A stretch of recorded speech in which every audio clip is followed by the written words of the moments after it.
You know what it is. That's right. It's time to talk money with your money nerd and financial coach. Now, tighten those purse strings and open those ears. It's the Money Talk with Tiff podcast. Hey everyone, I am so excited because I have Darlene Harris on the line, and she's here to talk to us about how we can use brand protections to build our wealth. So hey Darlene, how are you? Hey, I'm great. How are you doing today? I'm doing excellent, and I'm so glad that we're having this conversation because brand protections, let's talk about it. First and foremost, what do you mean by brand protections? That's a great opening question. See, you're good at your job. You know the questions. So that's a good question because it means a lot of different things. Primarily, we're talking about trademarks, copyrights, contracts, things that when you've built your brand, we're making sure that the things that you've built are actually yours, and we're protecting the brand that you're actually building through these legal remedies that are there to do just that. Gotcha. So we're talking trademarks, patents, all that good stuff, copyrights. Now, how does that help us build wealth though? Because I know people probably have heard of these things, but how does that help us build that wealth that we're talking about? So I'm going to start really with what a trademark is, right? Because I think there's a lot of confusion between an LLC, a trademark. When do you own what you're doing? And so to clarify, and I say this as often as possible, having an LLC does not mean that you own your business. What that LLC means is that you have a limited liability for things that happen in your business. It is nothing but a tax election. And it does limit your liability, right? So you absolutely need one, but it doesn't mean that you own your brand name. So for instance, my law firm name is Power and Protection, right? And I have an LLC. My LLC is different from my brand name, right? I have a trademark on my brand name so that no one else can use Power and Protection. Right? If I just had an LLC, someone can come along and open up a bunch of law firms and call them Power and Protection. And why is that a big deal, right? Because brand recognition is huge. Think about Nike. Think about just the words Nike and the check mark, right? If Nike didn't have a trademark on that, I could just start printing shirts and put a check mark on it, and it's nothing Nike can do about it. But then Nike, if you do have that trademark and someone is doing that, you can then sue them and make them stop, right? And so we see that a lot with big brands. We see, if someone is starting to sell t-shirts, and I'm using Nike as an example because everyone knows Nike, but if Nike is selling, they see someone selling t-shirts with the Nike check mark on it, they have that trademark and they can say, hey, here's a cease and desist. Stop using this. And also, we've seen that you've been using this for 4 years and you've made $400,000. We demand a part of that or all of it. So when we talk about trademarks, we're talking about making sure that you absolutely own your business and protecting your business from copycats. Making sure that no one can start, saying, oh, I'm Power and Protection law firm. And then they start doing something that is completely opposite of my firm mission, right? My firm mission is to protect businesses. My firm mission, we also do civil rights and wrongful arrest. Now, if someone starts a law firm called Power and Protection and they're representing police who assault people, that's controversial to the brand, right? That's detrimental to the brand. So we're making sure that your brand is truly yours, and the LLC, your EIN, none of that stuff does that.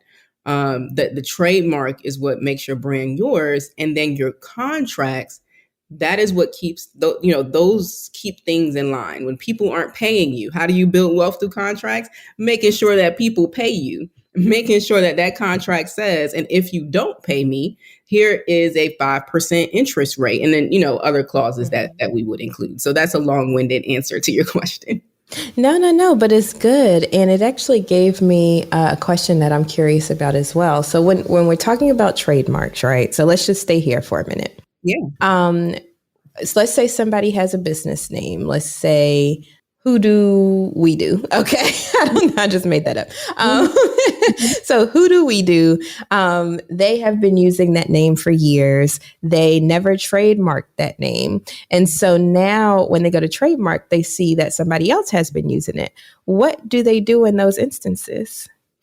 You have a few options. You know, you have the option of writing that person and saying, hey, you know, will you allow me to coexist, right? There are some businesses that may allow you to coexist if your business is not identical to theirs, right? So for example, if Who Do We Do is a clothing store and the other business is like a carpet cleaning business, right? Like they might say, okay, people aren't going to confuse carpet cleaning with you, right? But you're running a big risk, right? Because if they say no, then now they've been alerted to the fact that you have this business that is operating and they don't want it to operate, right? Unfortunately, the option is to rebrand, and that is super, super expensive. And again, that is why I say, trademarking at the early phase is building wealth, because imagine, and this has happened, imagine that you've spent years building this business. You've put hundreds of thousands of dollars into this business, and then you get this cease and desist, right? Now, there are arguments that can be made, and you can say, well, we've coexisted for 10 years and there's never been any confusion. There's a lot of arguments that can be made, but the question is that a risk that you want to take, right? Do you want to invest money into this business? And more than money, your time, your effort. It's exhausting building a business, and I, as an entrepreneur, right? Like I know it's building a law firm is exhausting. And even, having to rebrand, and everybody knows you as Who Do We Do, and you sell, clothing, and now Who Do We Do is, what do we do? And people were like, well, who is that? I don't know those people. Like, I don't want their clothes. I don't know them. Right. So again, using Nike as an example, if Nike completely rebranded, maybe because they're Nike at this point, people would flock to them, but it would cause a level of confusion and amount of money that is unimaginable. Right. And so there are options. Let's say you do this search and you find this, there are options. There are things that, I'll work with you on. I don't leave people high and dry and like, oh, well, it's trademarked. Good luck to you. No, we'll figure it out. But it's always going to cost you more money to fix a problem than to prevent a problem. Gotcha. Now, we always talk about making money and things on this podcast. So is there a way to make money from your trademarks, copyrights, and patents? Absolutely. So copyrights, especially, we see all the time musicians sell their catalogs, right? That's because they own that copyright. They own that music. They own those lyrics, or they own that piece of art, or they own, even I work with teachers who sell curriculums, right? They put together a curriculum. You own a copyright on that and you can sell that. Most importantly, you can also license your trademarks. So again, Nike, for example, right? If I want to use the Nike logo, I can. I just have to pay them for it. And why do I have to pay them for it? Because they own it and it's their trademark. They are the owners of that check mark. So I have to pay them. So how do you make money from your trademark? You license it.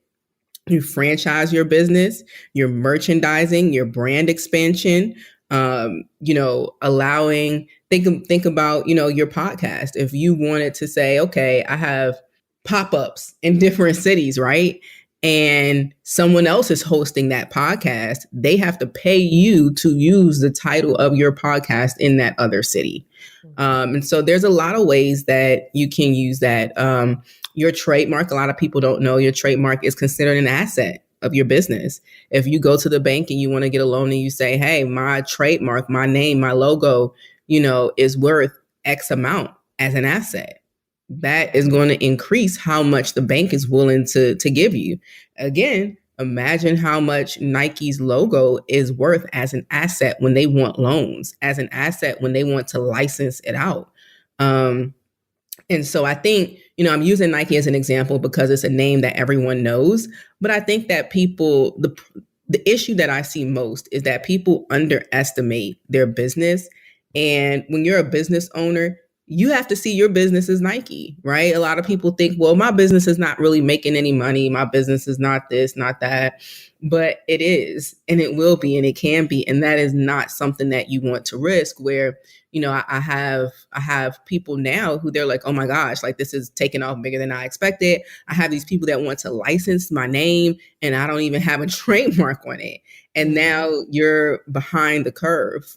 So never think that it's too soon to trademark or copyright or patent anything. You should always do that as soon as possible. Gotcha. And yes, that makes complete sense. And yeah, there's some things I need to do myself, but we're gonna talk, Tiff. Right. So let me go back a little bit because you mentioned something there which I didn't even think about, and that was using your trademark as an asset to put up as collateral for like loans or anything else that you need to do. But I know people listening, they might be like, well, I have a trademark already, or I'm thinking about trademarking my brand, but how do we translate that into money? How do they figure out how much that is actually worth on its own? Good question. So, of course, your recognition, right? Like brand recognition. I'm going back to Nike. Maybe I'll switch to Coca-Cola, right? Like everyone looks at the colors, right? You can also trademark colors. Everyone looks at Coca-Cola's colors, right? That red and white, their font on the Coca-Cola can. And so if you can prove that your brand has customer recognition, just for what you're doing, that's going to be part of it. Your revenue and profitability, right? So if your trademark alone drives significant sales, right? So if I can prove people are coming to my law firm, Power and Protection, because of Power and Protection, right? Like they recognize that name. I can go on Google and show here, people are searching Power and Protection, right? They're not searching law firm in Charlotte. They're searching the name of my firm. That's also going to show that your brand recognition is high. And that's going to be the most important thing, right? If you can show that, especially with investors, and a lot of investors won't invest in you if you don't have a trademark. I tell people that is like, would you renovate a house that you don't own the deed on? Would you buy a house if someone said, if someone was selling you a house and said, oh, but I don't have the deed, would you buy a house from them? You wouldn't, right? And so if you're looking for investors and an investor comes to you and you're able to say, hey, I've had this business, I don't know, cupcake queen in the Queen City, right? Let's just say that that's your business, right? And you can show, look, this name, people come for the cupcakes, but they know the name. If I were to change this name to something else, people would stop coming. Not just because of the cupcakes, but because that is how they recognize the brand. So really, and there are certain formulas as far as like your revenues, there are certain formulas that can be done to figure that out. But your biggest one is going to be your brand recognition, your licensing and royalty potential, right? Because if you can license that out and you have potential to make royalties on it, that is also going to increase your brand recognition, which is also going to increase the value of your trademark. I love that. And, I have been thinking more about this as I, am now in business since 2017 now. And I'm like, okay, how am I going to transition out of this, when the time comes? Yep. And one thing that I have been getting intentional on is removing myself from everything. So like my pictures everywhere. Like if you go on my blog, you only see me on the about page now. Mm-hmm. But I used to be all on the home page, everywhere. But I had someone approach me, I want to say it was like a couple years ago. And they were like, do you want to sell your blog? And they were like, the only thing is it's too much of you. And so now I've been trying to back that up. And to your point about not having the deed to to the house, would they want to buy it? And the brand name may not be protected. So I love that you made that point, and it makes complete sense. And let me throw another for you. If you wanted to license it instead of selling it, right? Mm-hmm. If you wanted to license it to them, because then you still have a percentage of ownership. And you're making money and you're not even doing anything. So that is how I try to think and build wealth for my clients through their legal protections, right? We're thinking about not just your ownership, but we're thinking about legacy. We're thinking about wealth building. We're thinking about, maybe you don't want to keep doing the blog, but you want to get paid off of it, right? There are ways that legally we can build that. So instead of selling and you get this huge chunk, maybe it's better to license it, and you're taking that licensing money and investing that in something, right? We're all about flipping the bag over here, right? We're gonna figure out how to flip what we're making, and that's what we can do with our brand protections. I love that. And I love how you put stuff so, it's like, well, duh, but nobody ever thinks about this stuff. And that is why I love talking about it. This is exactly why I love talking about it, because it is not something that most people know. It's not something that, is widely broadcasted. Even in a lot of finance podcasts, right? We're not talking about what you can do to make money, to build wealth legally. And so it's, I definitely understand it's not common knowledge at all, but I'm here to spread it as much as possible. And we talking about it on Money Talk with Tiff. No.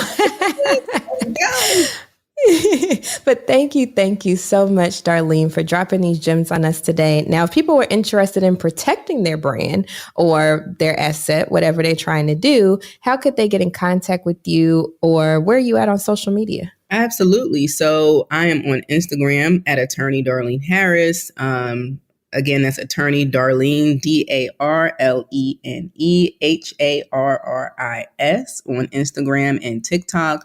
LinkedIn is my name, Darlene E. Harris. And then my website is powerinprotection.com. So that's powerinprotection.com. Reach out to me there, book a consultation, mention this podcast, and I'll see what I could do to hook you up a little bit. So again, powerinprotection.com, book a consultation, and we go from there. Thank you so much. And I'll make sure I have all of that information in the show notes for our audience. So if you didn't catch all that, definitely check the show notes. And we love a hookup over here. So we appreciate you. We appreciate you in doing that for us. So thank you so much again, Darlene, for coming on the show and talking to us about brand protections. And hopefully more of us get more protected. Yes. I look forward to it. Thanks, Tiff. All right. Bye. Thank you for listening, joining, and being a part of the Money Talk with Tiff podcast this week. You can check Tiff out every Thursday for a new Money Talk podcast. But if you just can't wait until next week, you can listen to previous podcast episodes at moneytalkwitht.com or follow Tiff on all social media platforms at Money Talk with T. Until next time, spend wise by spending less than you make. A word to the money wise is always sufficient.